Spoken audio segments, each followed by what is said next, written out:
del autor Paulo Freire de la pedagogía del oprimido nos habla sobre las principales teorías de la acción cultural, ya que éstas se desarrollan a partir de dos motrices, que son la dialógica y la antidialógica. Para ello nos da a conocer una postura, que nos habla que los hombres son seres de la praxis. Para esto nos dice que los animales no admiran el mundo. ¿Qué quiere decir con esto? Que ellos realmente no saben lo que está pasando en nuestro mundo, sino simplemente son solo seres humanos que que este que habitan aquí en nuestro mundo, en nuestro planeta. Y por lo contrario, los hombres pueden conocerlo, observarlo y transformarlo mediante su trabajo. ¿Qué quiere decir? Que la praxis hace transformar al mundo y por ello se debe de ver la teoría para después llevarlo a la práctica. Bueno, una afirmación que me pareció muy importante dentro de esta lectura es que el autor Lenin dice que sin teoría revolucionaria no puede haber tampoco movimiento revolucionario. ¿Qué quiere decir? Que a través de la reflexión y de la acción podemos aprender a transformarlos por medio de nosotros mismos. Bueno, lo que la praxis busca es que el diálogo de aquellas personas para convivir es el diálogo de las personas que necesitan para convivir y estar con ellas y para no vivir en ellos. Bueno, la praxis se divide en dos partes, una de ellas es la reflexión y la otra es la acción, ya que la acción y la reflexión se dan simultáneamente.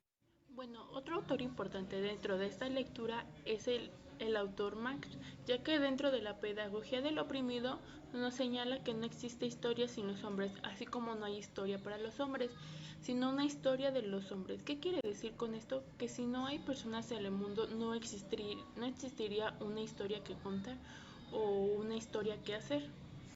Bueno, y para concluir, el último punto a tratar es la parte del liderazgo, ya que este es un modo de comportamiento educativo crítico, que antes de llevarlo a cabo debemos de darle un cierto acceso. Realmente se me hizo una lectura muy atractiva e importante, ya que nos habla acerca de cómo llevar a cabo la teoría del oprimido dentro de nuestra sociedad y para la educación, cómo llevarla y desarrollarla con los alumnos, ya que nos da algunos ejemplos y qué es cada y cómo manejarlos. El libro de Pedagogía del Oprimido de Paulo Freire también nos habla de las teorías de acción antidialógica y dialógica, en donde la primera, que es la antidialógica, se dice que es opresora y la segunda, que es la dialógica, es revolucionario liberadora.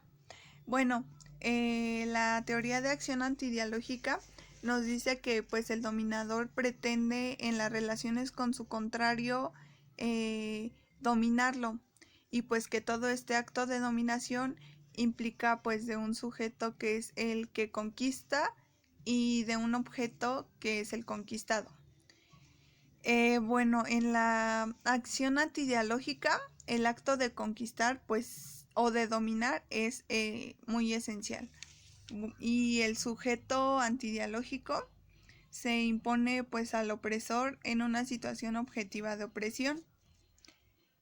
Otra característica de la acción antidialógica es, pues, la manipulación de las masas oprimidas. Y pues la manipulación de alguna manera pues también es un instrumento de conquista. Se dice que a través de la manipulación pues el sujeto dominador intenta conformar las masas a sus objetivos, y pues también nos dice que cuanto más inmaduros sean pues más fácilmente se dejan manipular por el sujeto dominador. Bueno, todo esto nos los menciona en las teorías de acción antidialógica, el libro de Pedagogía del Oprimido.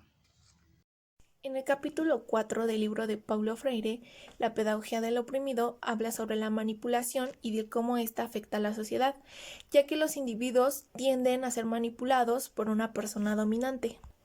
En la historia de la sociedad se observa que las personas se sienten atraídas por un cierto grupo político en base a sus necesidades, con promesas en ciertas cosas que a un largo plazo no se cumplen. Esto es un patrón que la sociedad ha seguido, aunque cabe resaltar que ciertas personas ya piensan antes de decidir y de actuar. La palabra manipulación juega un papel importante en torno a la persona, en forma de ver las cosas. El punto está en que cada persona decida y tenga decisión propia y actúe de manera a favor de ella. Asimismo, hace referencia a la invasión cultural de cómo ésta ha sido una forma de vida para cada individuo o para un grupo de personas. Cómo un individuo puede ser dominante en cierto modo de vivir, pero está en sí mismo en establecer sus propias reglas y normas o seguir el patrón que ha venido desde la historia.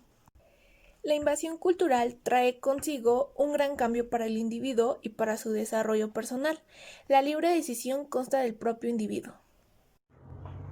En el libro Pedagogía del Oprimido, por Paulo Freire, nos da su postura que tiene sobre el hombre, sobre cómo implementa el uso de las nuevas tecnologías en la transformación de una sociedad, que se busca principalmente que haya diálogo y confrontaciones en la resolución de problemas, para que de esta manera exista un acuerdo de las necesidades que se requieren para un mejor funcionamiento, donde se ponga en práctica el uso de la ciencia y la tecnología como eje principal de la transformación de la sociedad, buscando conciencia y que de esta manera exista liberación sin críticas.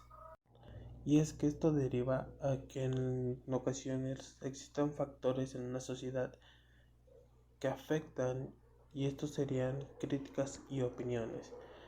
Con esto prácticamente debemos entender que nosotros somos libres de pensar y actuar de la forma en que nos guste, alejándonos de la sociedad opresora siempre y cuando sea con respeto, con el fin de no dejar al lado las actividades que nos gustan. Nos dice que los oprimidos sean opresores, que tienen dentro más de ellos mismos. Sus miedos a la libertad puede llevarlos a la denuncia de la realidad opresora, sino al liderazgo. También nos dice que a través de un diálogo los campesinos y su praxis revolucionaria tomó un sentido definitivo. Quizás a su maldad fueron precisamente su capacidad las que hicieron posible su comunión con el pueblo. También nos quiere decir Paulo, sin que llegue a un análisis las causas de las denuncias del régimen que regresan la injusticia integrada de esta miseria. Desarrolla un esfuerzo de unión y oprimido entre sí. Él quiere lograr una liberación del pueblo y también nos comenta que mientras para él élite domine una unidad interna, implique la división de las masas populares, del liderazgo. La revolución solo existe en la unidad de las masas entre sí.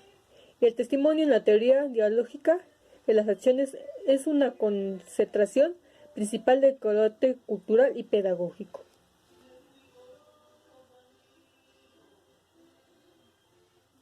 Es decir, que él quiere un liderazgo cultural de la pedagogía y que tengamos una educación de calidad. Bueno, y en resumen, este cuarto capítulo nos habla sobre 4 puntos importantes acerca de la opresión, que básicamente son la conquista, la manipulación, la división y la invasión cultural. También nos habla sobre cómo a veces el oprimido actúa como cierto líder sin saber que está siendo parte de este proceso de opresión y oprimido, ya que este primero genera cierta manipulación en el segundo y da cierta sensación de libertad, haciendo que el oprimido actúe como líder y pues tenga mejores resultados. También una característica del opresor es aquel que se niega al diálogo con las masas, y esto nos remonta a la educación tradicional o bancaria, ya que como sabemos esta se enfocaba básicamente en depositar todo el conocimiento en el alumno, sin importar la interacción, que como sabemos hoy en día es tan importante que haya una interacción entre docente y alumno, ya que enriquece conocimientos en ambas partes, pero antes no era así, solamente el alumno recibía lo que el maestro daba y hasta ahí. Y bueno, algo importante que nos deja este libro es la importancia de la libertad en la educación y en todos los ámbitos, pero enfocado en el contexto educativo es muy importante esta libertad, ya que la libertad crea alumnos conscientes y críticos de su entorno. Y una persona crítica es aquella que tiene la capacidad de analizar, dejando a un lado los prejuicios y solamente pues examinando el contexto y las cosas que están pasando. Y esto es muy importante en cada ámbito de la vida de las personas, tanto en el ámbito educativo, social, personal, en todo, en el trabajo, ya que hace que tome mejores decisiones y que conozca y sepa todo el valor que tiene en cada postura pues de la vida, por así decirlo. Entonces esa es la importancia de una educación liberadora, organizada.